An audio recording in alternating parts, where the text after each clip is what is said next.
দোয়াটি ৩ বার পড়ে তেজপাতাতে ফু দিয়ে আপনি চাল রাখার জায়গায় যদি রেখে দেন, দেখবেন যে আপনার ধন সম্পদ রুজিতে কেমন বরকত হচ্ছে। আপনার অভাব অনটনের চাবি দূর হয়ে যাবে ইনশাআল্লাহ, এবং রিজিকের মধ্যে বরকত হবে। আমি যে দোয়াটির কথা বলবো অত্যন্ত গুরুত্বপূর্ণ দোয়া, এবং হাদিস কোরআনের দোয়া এবং কোরআনিক দোয়া। হাদিসের বিভিন্ন দিক দিয়ে আমরা দেখেছি যে এই বিষয়টি যদি আপনারা করতে পারেন তাহলে অবশ্যই অবশ্যই আপনার রিজিকের মধ্যে আল্লাহ রাব্বুল আলামিন বারাকা দান করবেন। এইটা দোয়াটি যদি আপনি, তবে কাঁচা তেজপাতা না শুকনা তেজপাতা, এটা আমি আপনাদেরকে বলতেছি যে কোন তেজপাতাটা আপনি চালের মধ্যে রাখবেন, চালের পাত্রের মধ্যে রাখবেন। সেটা রান্নার রুমে চাল থাকতে পারে, এবং যেখানেই থাক আপনি সুন্দর করে এটা তেজপাতাটা রেখে দিবেন। কেন রেখেছেন কেউ জিজ্ঞাসা করলে এত কিছু বলার দরকার নেই, আপনি গোপনে রেখে দেবেন। বিশেষ করে মা বোনদেরকে বলছি, আপনারা যেহেতু সবসময় রান্না করেন, চাল উঠে নেন, তো চালের পাত্রের ভিতরে আপনি গোপনে এই জিনিসটা রেখে দিবেন।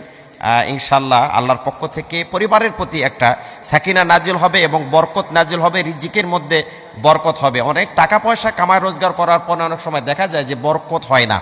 আপনার অভাব অনটন বা বিভিন্ন সময় এদিক থেকে ওদিক দেখা যায় যে একটা ঋণের বোঝা বা অভাব অনটন দেখা দিচ্ছে। অনেক ছেলে মেয়ে বাসায় আছে, আপনারা স্বামী স্ত্রীরা আছেন, টাকা পয়সা কামাই রোজগার হচ্ছে, কিন্তু তারপরে অভাবের যে একটা চাবি লেগে আছে, এটা খুলে যাবে ইনশাআল্লাহ। তবে কি তেজপাতা, এটা আমি আপনাদেরকে বলার আগে কিছু বিষয় বলে দিই। সেটা হলো যে বিসমিল্লাহ সহ সূরা একবার, বিসমিল্লাহ সহ সূরা ফাতিহা একবার এবং দরুদ শরীফ একবার আগে পড়ে নেবেন। সূরা ফাতিহা, বিসমিল্লাহ সহ সূরা ফাতিহা এবং দরুদ শরীফ একবার করে আপনারা পড়ে নেবেন। পড়ে নেওয়ার পরে আপনি সুবহানাল্লাহি ওয়া বিহামদিহি আস্তাগফিরুল্লাহ, এই দোয়াটা পড়বেন। সুবহানাল্লাহি ওয়া বিহামদিহি আস্তাগফিরুল্লাহ, সুবহানাল্লাহি ওয়া বিহামদিহি আস্তাগফিরুল্লাহ। এটা 3 বার পড়ে একটা কাঁচা তেজপাতা হতে হবে। আপনারা শুকনা তেজপাতা নিলে হবে না, কাঁচা গাছের পড়ে থাকা হোক আর গাছের হোক, কাঁচা তেজপাতা ফু দিয়ে 3 বার এই দোয়া পড়ে ফু দিয়ে আপনি গোপনে রেখে দিলেন।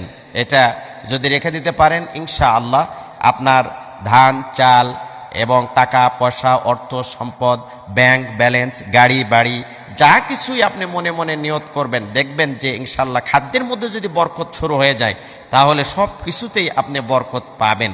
এটা একটা গোপনীয় আমল।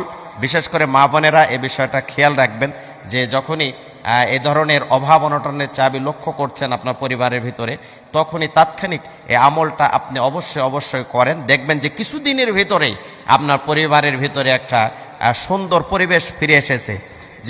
যেই পরিবারে অভাব অনটন লেগে থাকে সেই পরিবারের ভিতরে সবসময় একটা অশান্তি লেগে থাকে, গ্যাঞ্জাম লেগে থাকে, একে অপরের প্রতি দেখা যায় হিংসা বিদ্বেষ, গালিগালাজ। কোনো কথা বললে কিন্তু ভালো লাগে না। ছেলে একটা কথা বললো, রাগ হলো, কারণ পেটে খাবার নাই, পকেটে টাকা না থাকলে মানুষের মাথা কিন্তু ঠিক থাকে না, মাথা হ্যাং হয়ে যায়, মাথা কিন্তু ঠিক থাকার কথা না। এজন্য বলি মা বোনেরা খুব খেয়াল করে এ দোয়া পড়ে এ কাঁচা তেজপাতাটা চাল রাখার পাত্রের ভিতরে রেখে দেন। দেখুন কয়েকদিনের ভিতরে আপনার পরিবার একটা উজালা হবে, সব অভাব অনটনের চাবি ইনশাল্লাহ খুলে যাবে। আল্লাহ পাক আমাদের সকলের পরিবারে অভাব অনটন দূর করে আল্লাহ তোমার পক্ষ থেকে সাকিনা নাজিল করে দাও।